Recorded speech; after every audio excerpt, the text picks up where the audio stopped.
Ever feel like someone's pulling your strings, but you can't quite figure out how? Like you agreed to something you didn't want to do or made a decision that wasn't really yours? You walk away from conversations feeling confused, guilty, or somehow less than you were before. What if I told you there's a hidden psychological playbook that master manipulators use to control your thoughts, emotions, and decisions without you ever realizing it? Before you think this is just about recognizing toxic people, understand this. Manipulation isn't always obvious. It's not always aggressive. The most dangerous manipulators are the ones you never see coming, because they've mastered the art of invisible influence. Today, you're going to learn the dark psychology behind manipulation, how to recognize it in real time, and most importantly, how to become immune to these tactics.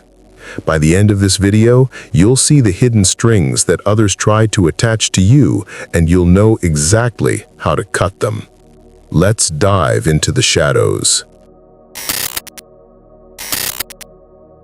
When we talk about manipulation, most people imagine cartoon villains twirling their mustaches, plotting elaborate schemes. But real manipulation is far more subtle and far more common.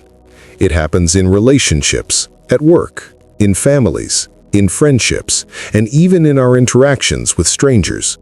The psychology of manipulation is rooted in understanding human vulnerabilities and exploiting them for personal gain.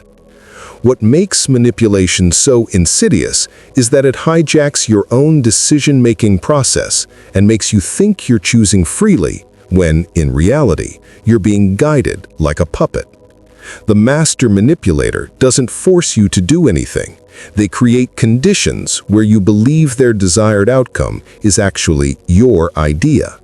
This is psychological warfare at its most refined. Here's what most people don't understand about manipulation. It's not about intelligence. Some of the smartest people fall for manipulation because manipulators don't target your logic. They target your emotions, your insecurities, your needs, and your desire to be a good person.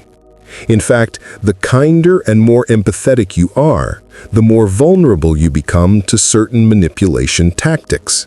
That's the cruel irony. Your strengths become your weaknesses in the hands of someone who knows how to exploit them. So let's break down the architecture of manipulation piece by piece so you can see exactly how it works. The first and most fundamental tactic in the manipulator's playbook is emotional leverage. Every master manipulator begins by identifying your emotional pressure points. What do you fear? What do you crave? What makes you feel guilty? What makes you feel obligated? Once they map your emotional landscape, they use it against you. Let me give you a concrete example. You tell a friend you can't help the move this weekend because you have other commitments. A normal person says, "That's okay, thanks anyway." A manipulator says, "Wow, I guess I know where I stand with you. I've always been there for you, but I understand if you're too busy for me now." Notice what just happened.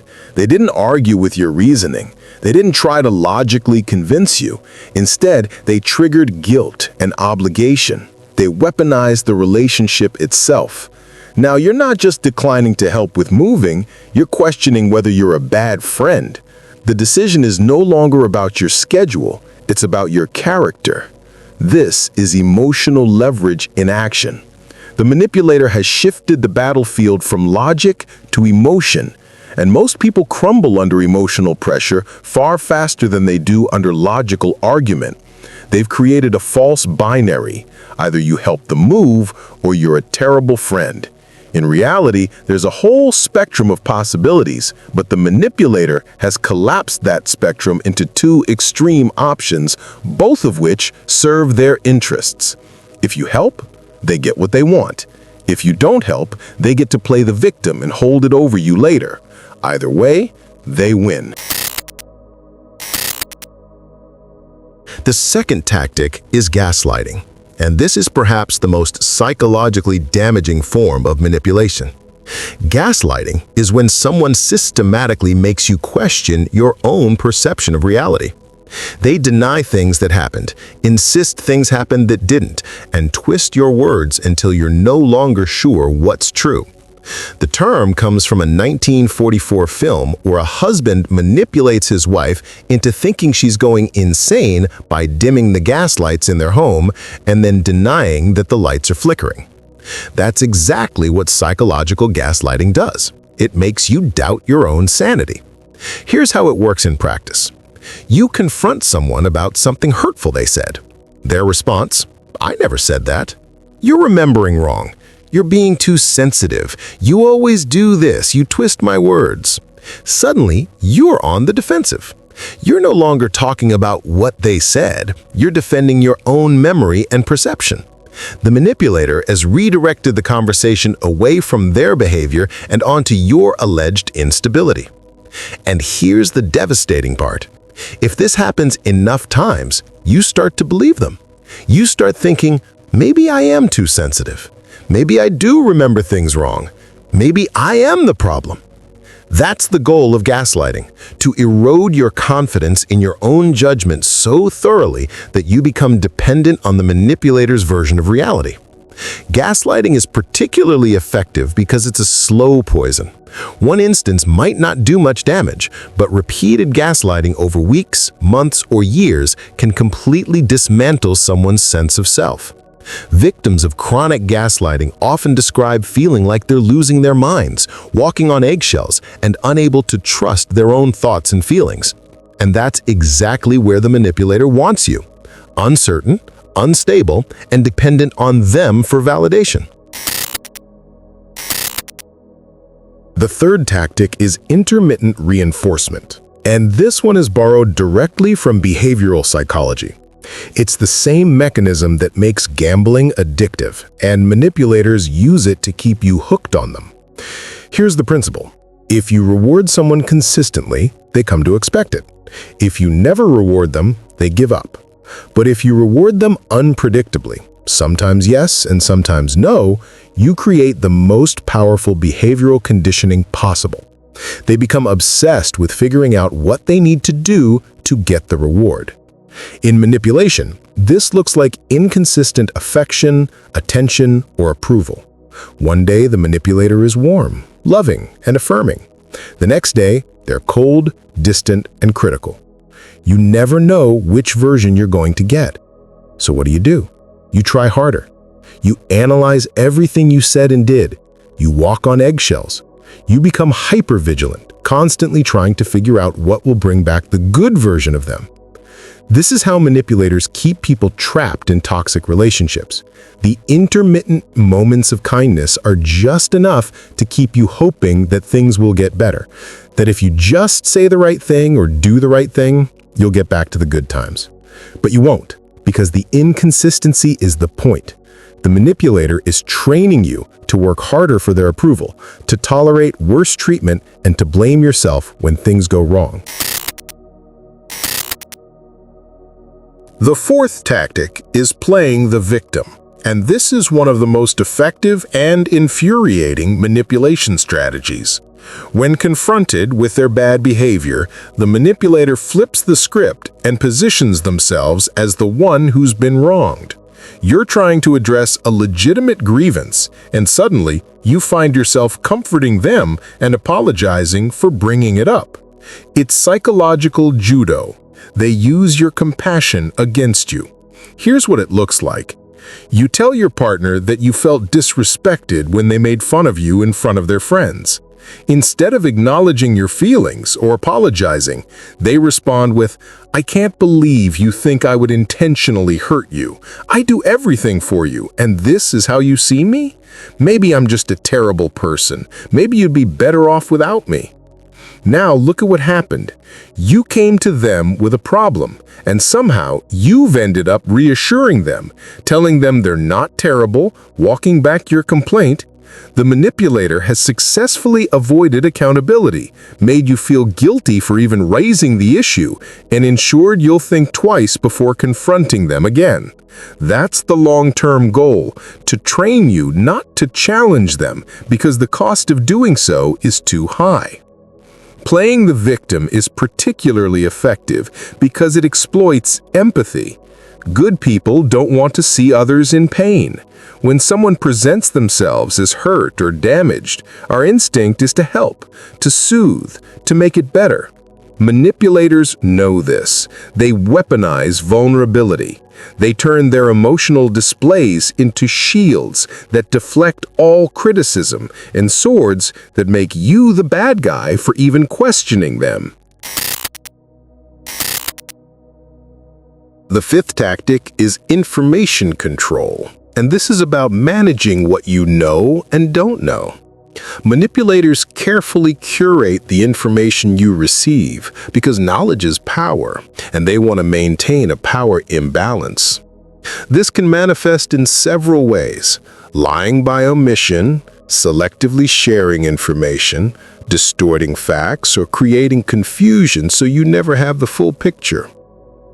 When you don't have complete information, you can't make fully informed decisions, which means you're easier to control. Let me give you a workplace example. Your manager tells you that you're being considered for a promotion, but there are concerns about your performance. They don't tell you what those concerns are, who has them, or what specific behaviors need to change. They just keep you in a state of anxious uncertainty. You work harder, stay later, say yes to everything, trying to prove yourself worthy. Meanwhile, there might not even be a real promotion on the table. The vague possibility of advancement is just a carrot being dangled to extract more work from you. Because you don't have clear information, you can't advocate for yourself effectively. You can't address specific concerns because you don't know what they are. You're shadowboxing, exhausting yourself against an invisible opponent. Information control also includes flooding you with too much information. When you're overwhelmed with contradictory data, conflicting stories, and constant changes, you can't process it all effectively. This is a tactic used in both personal manipulation and larger-scale propaganda. Keep people confused, keep them off balance, and they'll eventually give up trying to figure out the truth and just accept whatever narrative is pushed most forcefully. The manipulator then becomes their source of clarity in the chaos, even though the manipulator created the chaos in the first place. The sixth tactic is isolation. And this is one of the most dangerous because it removes your support system and makes you entirely dependent on the manipulator. Healthy relationships expand your world. Manipulative relationships shrink it. The manipulator gradually cuts you off from friends, family, and anyone who might offer alternative perspectives or support. They do this subtly. They don't usually say, "You can't see your friends." Instead, they create friction every time you try. They pick fights before you're supposed to meet friends. They sulk or give you the silent treatment when you get back. They subtly criticize your friends and family, planting seeds of doubt. Your friends don't really get you. Your family is too controlling. They're bad influences. They're jealous of what we have. Over time, it becomes easier to just not see those people rather than deal with the drama. And that's exactly what the manipulator wants. Once you're isolated, you have no reality checks. No one to tell you that what you're experiencing isn't normal. No one to offer support or alternative viewpoints. The manipulator becomes your entire world, which means they have complete control over your reality. Isolation also makes it much harder to leave the relationship because you no longer have a support network to turn to. You feel like you have nowhere to go, no one who understands, no safety net. This is why isolation is such a red flag in any relationship, romantic, familial, professional, or otherwise. Anyone who tries to separate you from your support system is not doing so for your benefit. The seventh and perhaps most sophisticated tactic is love bombing, followed by devaluation. This is the manipulator's long game, and it's devastating. Love bombing is when someone overwhelms you with affection, attention, gifts, and grand gestures right at the beginning of a relationship. They make you feel like you found your soulmate, your perfect match, the person who finally understands you completely.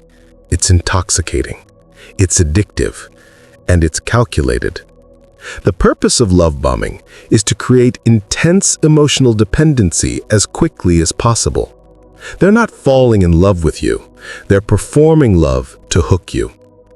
Once you're hooked, once you're emotionally invested, and your identity is tied up in this relationship, the devaluation begins. The person who couldn't get enough of you suddenly finds fault with everything. The person who praised you constantly now criticizes you regularly. The person who made you feel special now makes you feel worthless. And because the beginning was so intense, you blame yourself. You think, what did I do wrong? How do I get back to how things were? You don't realize that how things were was a performance, a trap. The devaluation is the manipulator's true nature revealing itself now that you're sufficiently attached. This cycle, idealize and devalue, is classic narcissistic manipulation. Some manipulators will even cycle back to love bombing periodically, giving you just enough of the good stuff to keep you chasing it. It's intermittent reinforcement again, but on a larger scale. The contrast between the love bombing phase and the devaluation phase creates cognitive dissonance.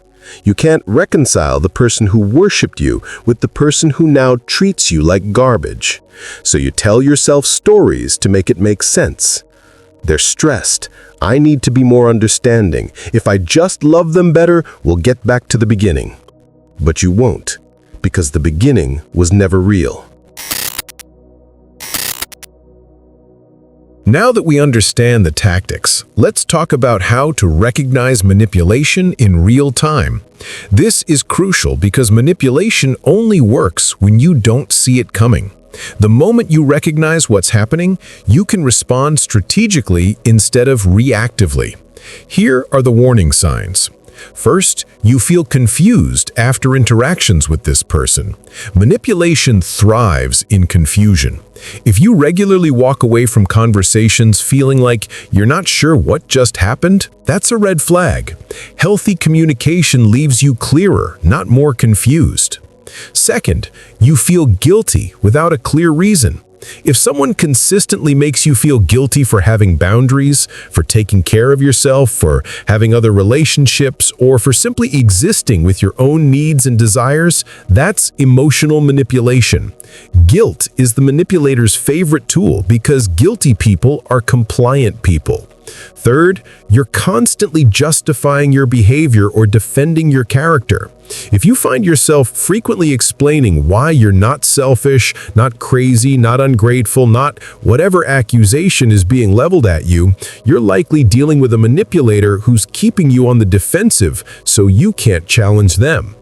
Fourth, your decisions increasingly revolve around avoiding their negative reactions. When you start making choices based not on what you want or what's right, but on what will prevent drama, anger, or punishment from someone else, you're being controlled. That's not a relationship. That's hostage negotiation. Fifth, you feel like you're walking on eggshells. This constant state of hypervigilance where you're always monitoring their mood and adjusting your behavior accordingly is exhausting and unsustainable. It's also a clear sign that the power dynamic is unhealthy. Sixth, they refuse to take responsibility for anything. Every problem is someone else's fault. Every conflict is because of your sensitivity, your misunderstanding, or your overreaction. Manipulators don't do accountability because accountability would require them to change, and they have no intention of changing. What they want is for you to keep adapting to accommodate their dysfunction. Seventh, there's a pattern of broken promises and inconsistent behavior. They say one thing and do another. They make commitments and don't follow through. And when you call them on it, they have elaborate explanations or they turn it back on you somehow. So how do you protect yourself? How do you become immune to manipulation? The first step is trusting yourself. Manipulators work by making you doubt your own perceptions, so the antidote is cultivating unwavering trust in your own experience. If something feels wrong, it probably is. Don't let anyone talk you out of what you know to be true. Don't let anyone convince you that your feelings are invalid or your memories are incorrect. Your reality is your reality, and you don't need anyone else's permission to trust it.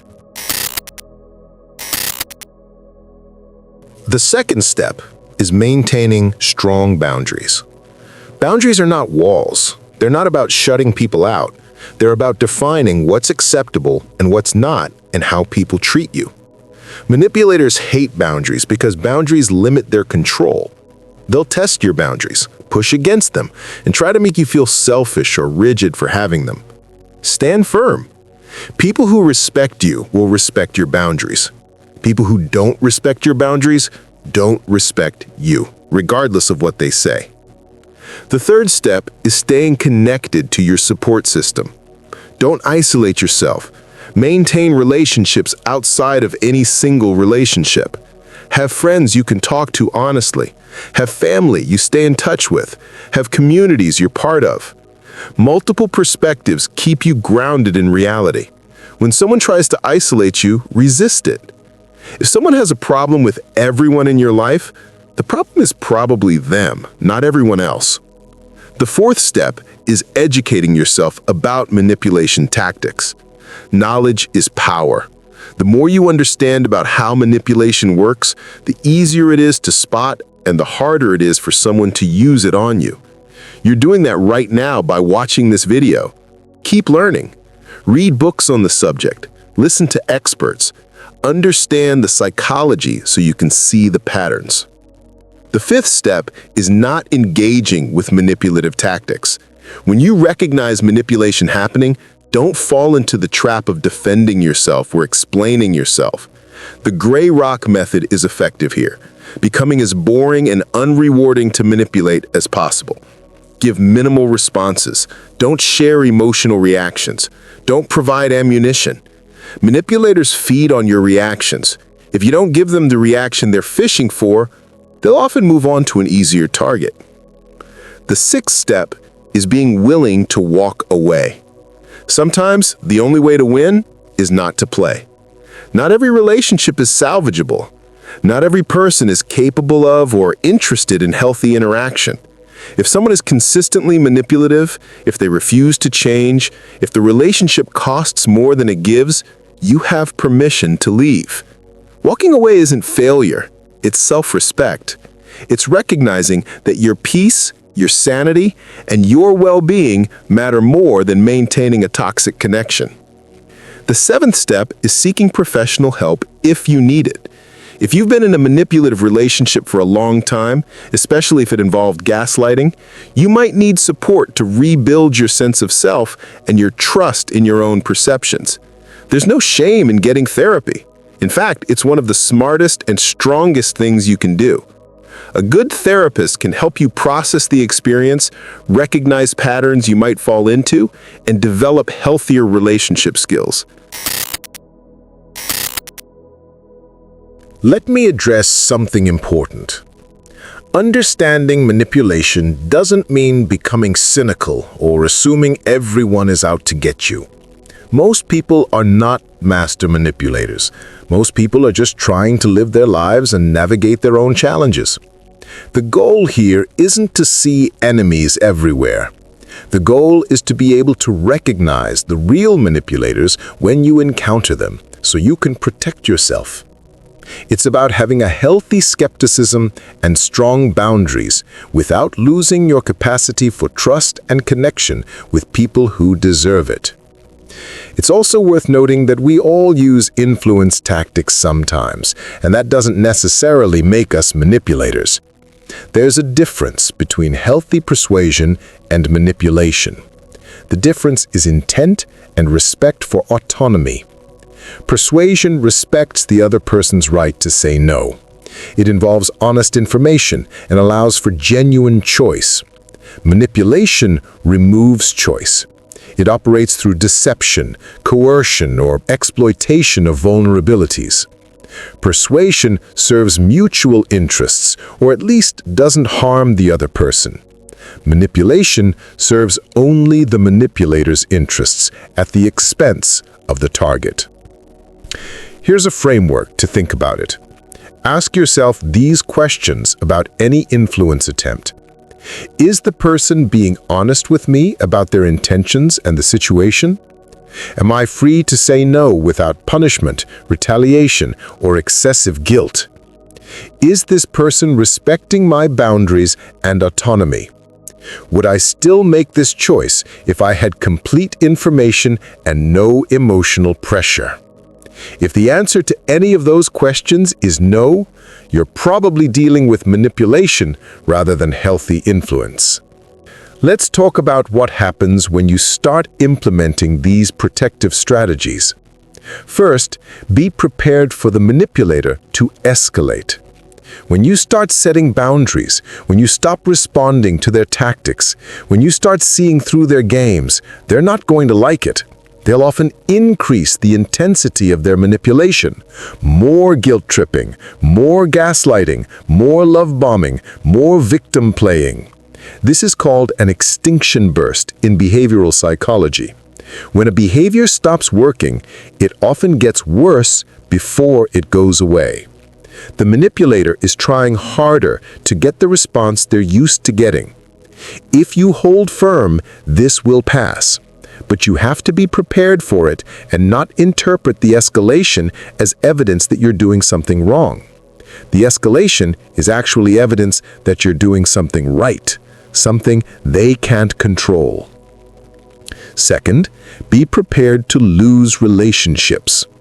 When you stop tolerating manipulation, some people will exit your life. That can be painful, but it's also necessary.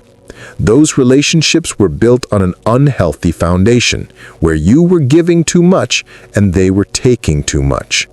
Losing them creates space for healthier relationships with people who respect you. Quality over quantity matters in relationships. It's better to have 3 genuine friendships than 30 manipulative ones. Third, be prepared to feel guilty initially. If you've been conditioned to prioritize others' needs over your own, setting boundaries will feel selfish at first. It's not. It's actually the most responsible thing you can do because you cannot pour from an empty cup. You cannot be there for others if you're depleted and diminished.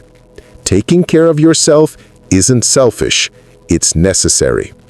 The guilt will fade as you get more practice setting boundaries and as you experience the benefits of healthier relationships. Now, let's talk about a nuance that many people miss. Sometimes the manipulator is not a villain. Sometimes they're someone who learned dysfunctional patterns from their own dysfunctional upbringing. Sometimes they don't fully realize what they're doing. Sometimes they're in pain, and they're lashing out in the only ways they know how. Understanding this doesn't mean you have to tolerate the manipulation. Compassion for someone's backstory doesn't require you to accept their harmful behavior. You can simultaneously acknowledge that someone is hurt and that they're hurting you. You can have empathy for their struggles while still maintaining boundaries to protect yourself. These things are not mutually exclusive. The question isn't whether the manipulator has reasons for their behavior. The question is whether they're willing to acknowledge the behavior and change it.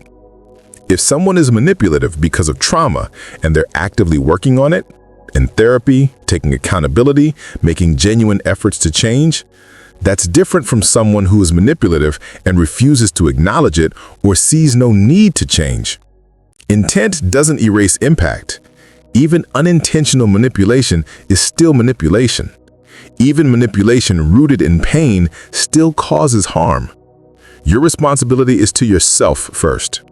You can care about someone and still refuse to be their victim. Here's something else that's important to understand. Manipulators often target specific types of people. They look for empathetic people, giving people, people pleasers, people with low self-esteem, people who've been conditioned to put others first, people who are forgiving and see the best in others. If this describes you, you're not weak. These are actually beautiful qualities. The problem isn't you. The problem is that manipulators exploit these qualities. So the solution isn't to become hard or cold or cynical. The solution is to apply those beautiful qualities more selectively. Be empathetic, but not to people who use your empathy against you. Be giving, but not to people who only take. Be forgiving, but not to people who aren't sorry and won't change.